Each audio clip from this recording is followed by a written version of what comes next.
Me llamo Nicolás y si algo aprendí demasiado tarde es que no todos los secretos que te confían merecen ser guardados. Crecí muy cerca de mi primo Luis. Nuestras madres son hermanas. Vivimos muchos años a pocas cuadras. Íbamos al mismo colegio y durante mucho tiempo él fue una mezcla de hermano mayor y mejor amigo. Luis siempre fue el carismático, el que caía bien en cualquier grupo, el que hacía chistes en los asados familiares y el que, de adolescente, empezaba a tener novias mientras yo todavía estaba tratando de entender cómo hablar con alguien que me gustara. Cuando conocí a Carolina, su futura esposa, parecía que por fin se asentaba. Ella era tranquila, trabajadora, con un sentido del humor discreto pero muy agudo, y lo miraba como si fuera lo mejor que le había pasado. Todos en la familia respiraron aliviados. Incluso yo pensé que esa etapa de desorden y excesos en la vida de Luis quedaba atrás. Durante los primeros años de su relación, todo parecía encajar. Se casaron, hicieron una boda sencilla pero llena de risas, y al poco tiempo se mudaron a un departamento propio. Yo iba seguido a su casa, ayudaba a mover cajas, cenábamos juntos, veíamos partidos. Carolina me trataba como a un hermano menor. Me preguntaba por mis estudios, por mis problemas, por mis dudas. Verlos juntos me hacía creer que, a pesar de todo lo que uno escucha sobre infidelidades y parejas rotas, todavía existía eso de construir algo sano. Por eso, cuando Luis me confesó su secreto, el golpe se sintió como si me hubieran movido el piso bajo los pies. Fue una tarde de domingo, después de un asado en casa de mis tíos. La mayoría ya se había ido y él me pidió que lo acompañara a dar una vuelta en el auto. Al principio pensé que iba a hablarme de trabajo, de alguna idea de negocio o de las preocupaciones típicas de alguien que recién está empezando una vida de casado. En cambio, me contó que, unos meses antes de la boda, en un viaje de trabajo, había tenido una aventura con una mujer que conoció en un bar del hotel. Lo dijo con la misma naturalidad con la que uno comenta que se olvidó las llaves, pero sus manos apretadas en el volante lo delataban. Lo que vino después fue peor. Esa mujer había quedado embarazada y hacía poco le había confirmado por mensaje que el niño era suyo. No había duda, había fotos, fechas, pruebas. Luis, el marido perfecto a ojos de todos, era padre de un hijo que Carolina no conocía ni en teoría. En ese momento me quedé congelado. No sabía qué decir, qué cara poner, cómo reaccionar. Parte de mí quería gritarle que fuera un adulto y se hiciera cargo, que le dijera la verdad a Carolina, que no la arrastrara a una vida construida sobre una mentira. Otra parte, la que sabía lo mucho que ella lo amaba y lo frágil que era la economía y la estabilidad de ambos, pensaba en el desastre que podría desencadenar una confesión así justo cuando estaban empezando. Luis, como si leyera mis dudas, se adelantó. Me dijo que se estaba haciendo responsable del niño, que le mandaba dinero todos los meses y que no pensaba abandonarlo, pero que no quería perder a Carolina. Me miró y me pidió que guardara el secreto, que lo ayudara a manejar todo por debajo del radar hasta que llegara el momento indicado para contar la verdad.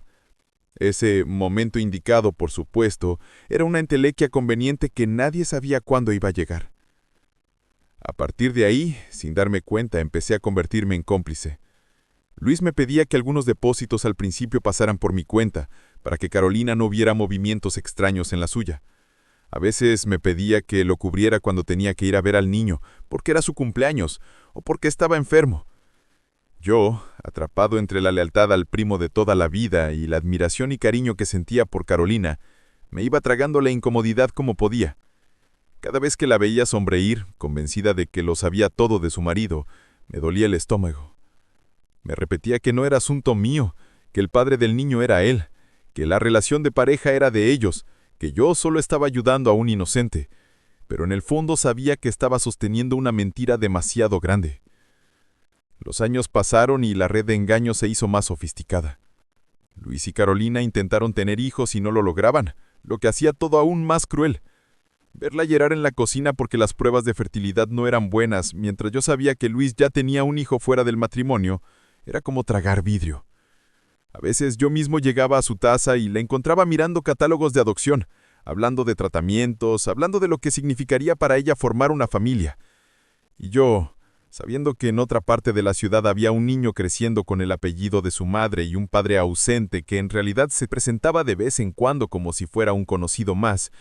Esa vida paralela me parecía cada vez más repulsiva, pero para entonces estaba tan metido en el secreto que sentía que no tenía salida sin provocar un incendio. Paradójicamente, con el tiempo, mi relación con Carolina se hizo aún más cercana. Ella empezó a confiar en mí como confidente, quizá porque sentía que Luis y yo compartíamos algo como primos y yo podía entender ciertas cosas que nadie más veía. Me contaba sus inseguridades, sus miedos a que Luis se cansara de ella, sus dudas sobre si merecía ser madre. Una vez incluso me preguntó directamente si yo creía que Luis alguna vez la había engañado. La pregunta me paralizó. Le dije que yo sepa no, que nunca lo había visto hacer algo raro. Esa fue probablemente una de las mentiras más grandes que he dicho en mi vida. Me odié por dentro al pronunciar esas palabras, pero en ese momento sentí que no tenía derecho a romper algo que no era mío. El punto de quiebre llegó de la forma más absurda. Una noche, Luis me llamó para decirme que por fin estaba pensando en poner las cartas sobre la mesa con Carolina. Según él, el peso de la mentira lo estaba destruyendo, y quería que ella supiera la verdad antes de que se enterara por otro lado.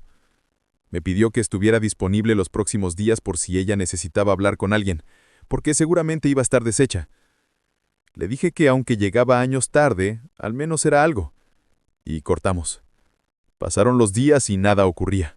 Cuando le preguntaba me decía que estaba buscando el momento justo. Mientras tanto, él seguía viendo al niño a escondidas y Carolina seguía pensando que los silencios de su marido eran solo estrés laboral. Un fin de semana, me invitaron a cenar a su casa. Era una de esas cenas tranquilas, sin mucha pompa. Luis estaba raro, silencioso, como si estuviera cargando una mochila de piedras. Carolina, en cambio, parecía decidida a hablar. Después de comer, mientras él lavaba los platos en la cocina, ella y yo nos quedamos en el living con una copa en la mano. Fue ahí cuando me dijo que necesitaba hacerme una pregunta seria. Me contó que sentía que Luis tenía una sombra en el pasado, algo que nunca terminaba de decirle, y que sospechaba que tenía que ver con una mujer que había conocido antes de casarse. Dijo que él le había insinuado en una discusión que si quería saber toda la verdad sobre esa época, podía hablar conmigo. En ese momento mi cabeza hizo un clic peligroso. Interpreté esas palabras como una especie de permiso. Pensé que, finalmente, Luis había abierto la puerta para que la verdad saliera, que ella ya sabía lo suficiente como para que yo solo completara algunos detalles. Carolina me miraba con una mezcla de miedo y determinación. Me dijo que necesitaba saber, que no soportaba seguir sintiendo que había algo escondido entre ellos. Yo, dividido entre la promesa que le había hecho a Luis y la lealtad que sentía hacia ella, cometí el error más grande de mi vida. Asumí. Asumí que él le había contado al menos lo esencial, que ya estaba al tanto de la existencia de esa otra persona y del niño, y que solo faltaban matices. Empecé hablando con rodeos, diciendo que todos cometemos errores, que lo importante era cómo uno se hacía cargo. Carolina frunció el ceño, pero se mantuvo en silencio. Yo, viendo que no me frenaba, di un paso más y dije que lo importante era que Luis, a pesar de todo, no había abandonado al niño, y que yo mismo había visto cómo trataba de estar presente. En ese instante vi cómo se le borraba el color del rostro. Me preguntó con la voz quebrada, ¿qué niño? Ahí entendí con una claridad brutal que Luis nunca le había dicho nada, ni una palabra.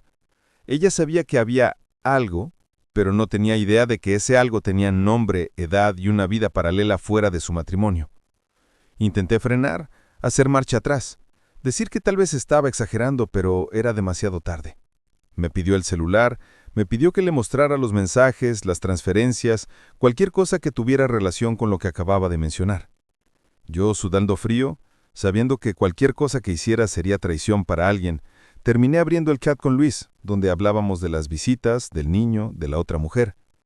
Carolina leyó en silencio, con los ojos llenos de lágrimas, pero sin emitir sonido. No hizo escándalo, no gritó, no me insultó. Simplemente dejó el teléfono en la mesa, se levantó y se encerró en el baño. Los minutos que pasaron después se sintieron como horas.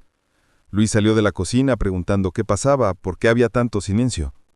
Yo estaba sentado, con la cara entre las manos, tratando de ordenar en mi mente alguna manera de explicar lo que había hecho. Cuando Carolina salió del baño tenía una expresión que nunca le había visto. No era solo tristeza, era una mezcla de decepción y rabia contenida. Le pidió a Luis que se sentara, y sin mirarme le dijo que ya sabía lo del niño, que había leído los mensajes, que sabía desde cuándo, cuánto y cómo. Luis, por un segundo, me lanzó una mirada de odio puro, como si yo fuera el único responsable. Luego empezó a negar, a decir que todo estaba fuera de contexto, que había cosas que no eran como parecían, que ella estaba exagerando. Pero ya no había marcha atrás. La evidencia estaba ahí, en las palabras que él mismo había escrito. La discusión que siguió no necesito reproducirla palabra por palabra. Fueron reproches, súplicas, acusaciones cruzadas, silencios largos y finalmente una frase de Carolina que puso punto final. No sabía quién era la persona con la que se había casado. Esa noche me fui de su casa sintiéndome como el detonador de una bomba que otros habían armado. Luis me escribió mensajes furiosos, diciendo que yo había arruinado su vida, que no había respetado el pacto, que él le iba a contar cuando fuera el momento. Parte de mí quería responderle que ese momento nunca iba a llegar porque él no pensaba enfrentar la consecuencia de sus actos, pero me quedé callado. Carolina, en cambio, me mandó un mensaje días después. No me agradeció ni me culpó directamente, solo dijo que necesitaba distancia de todos, que por un tiempo no quería verme ni hablar de nada de eso. Lo respeté. Sabía que mi presencia era un recordatorio viviente de lo que había pasado. En los meses siguientes el matrimonio se fue desmoronando. Intentaron terapia, según supe por terceros, pero Carolina nunca pudo reconstruir la confianza. No era solo la infidelidad, era la vida paralela sostenida durante años, las mentiras acumuladas, el hecho de que mientras ella se creía estéril y se culpaba por no poder darle un hijo, él ya tenía uno y lo escondía. Finalmente se separaron.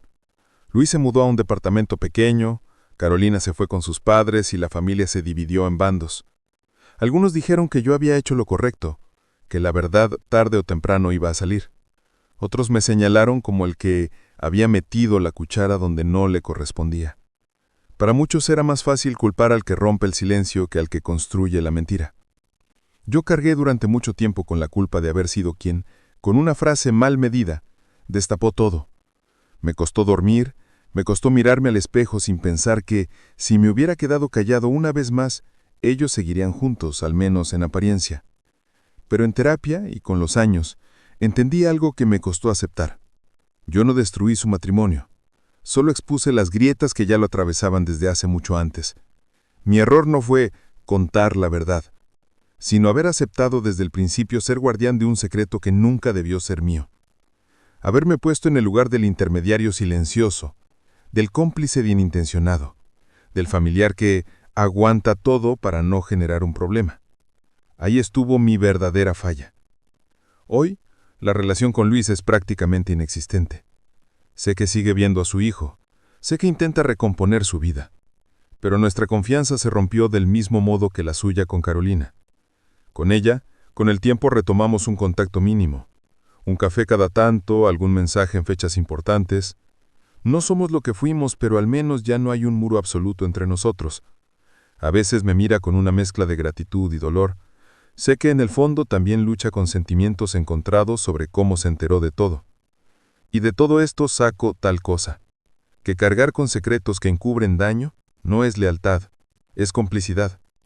Aprendí que por más que duela es mejor incomodar con la verdad a tiempo que sostener una mentira hasta que explote en la cara de todos.